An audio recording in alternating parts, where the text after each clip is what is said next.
دا بچی ضایع کول دا جایز دي کني دي جایز؟ اوله خبره دا ده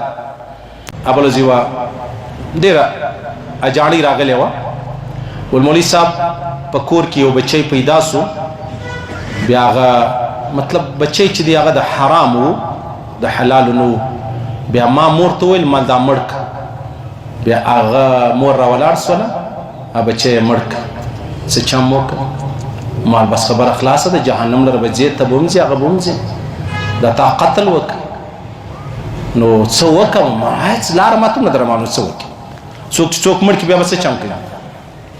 څوک چې څوک مړ کړي بیا به څه چم کوي نو خبره داسې د عزیزانو بل ځوان بیا پسې رالی ویلې زما کشنی بچی دی د ادې په مطلب خېټه کې دی نو هغه سر چې دی هغه ډېر د اوبو ډک دی او دغسې کله کله زموږ ته معاملې ډېرې پیښېږي بچیان چې دی هغه یا دوه سرونه یا مطلب داسې ناقص یي که پیدا هم چې ډاکټران ورته وایي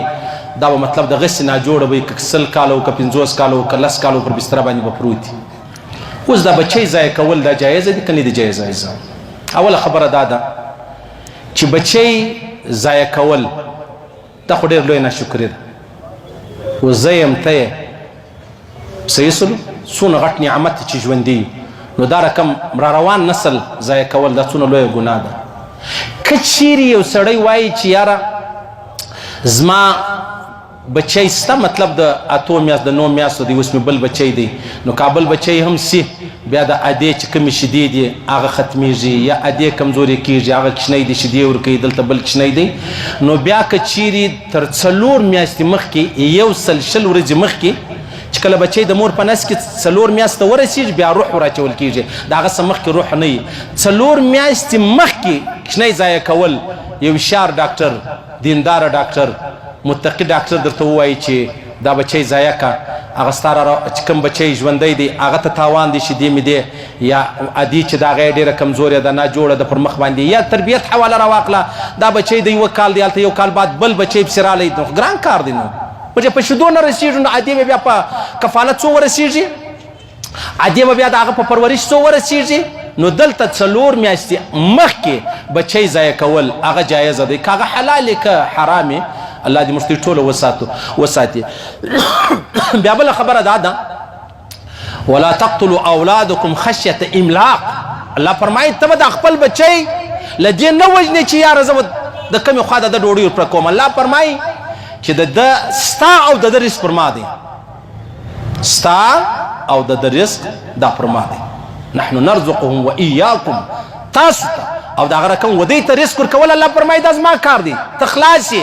خو لیکن که یو سړی راولاړ شي هغه وایي یار زما نوکري زما تنخوا زما کیسه ډېره سره کمزورې ده که بل کشنی راولم د کومې خوا بیا کوم دا حرام دی ناجایزه دی او که تا عذر نه درلودی بچی چې دی هغه د ادې په نسو 4 میاشتې مخکې هم ناجایزه دی حرام دی ها که د عذر درلودی که د عذر درلودی بیا پروا نه لري اجازه درته سته 4 میاشتې مخکې او 4 میاشتې بعد بیا د کشنی اجازه نشته نو کوم کشنی چې ډاکټران ورته ویلو چې دا سر یې مطلب یو خوا بله خوا ته دی اوبه ډېر دي پکې دا که پیدا هم شو دا پر بستره یې که کالو که لسو که ارڅولو نو هغه رالو ما لره بیا ما ورته ویل چې 4 میاشتې بعد جایزه نه ده ته کشنی څه کې ضایع کې ولې هغه داسې دی لکه یو سړی چې ناجوړه سړی وژني چې یو سړی ناجوړه دی ډېر ناجوړې په عذاب ته یې وژلی شي یا نسې وژلی یا دغه رقم مطلب یو سړی وایي چې یاره دا خطره ده د مور ورسره مري یا څه کېږي دا بچی چې دی هغه به موږ خامخا ضایع کوو هغه به مري دا هم نسې کولی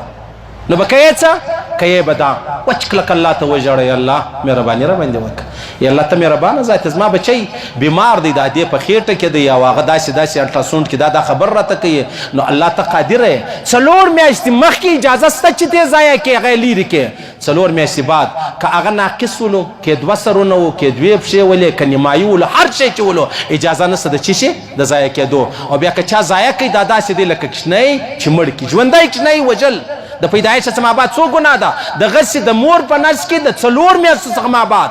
د 100 ورځې څخه ما بعد چې کوم بچی دی هغه وژل چې هر څه عذر ولري جایزه نه ده الله دې موږ ته وساتي او عجبه خبره دا ده چې په کوم قوم کې کشنیان وژل کېږي په کوم قوم کې کشنیان وژل کېږي مري ډېر کله کله وبا راشي د الله رسول فرمایي چې د کوم قوم څخه الله انتقام اخلي د هغو کشنیان ور وژني د کوم قوم څخه الله انتقام اخلي دا غو کشنانو وجني الله دې موږ وساتي الله دې ویل اوریدل قبول منظور وګرځي الله دې خپل احکامات د جناب نبی کریم صلی الله علیه وسلم مبارک طریقې را نصیب کړي الله دې د بدمرغي وساتي الله دې د بدقسمتۍ وساتي الله دې موږ سړي کړي الله دې موږ انسانان کړي الله دې پر موږ باندې عذاب نه راولي الله رب العزت پر موږ باندې خپل قهر نه کوي الله رب العزت دا ویل اوریدل په خپل دربار کې قبول منظور وګرځي الله پر دې تور مشتمر غره کې چې موږ مرو دا ویلا اله الا الله محمد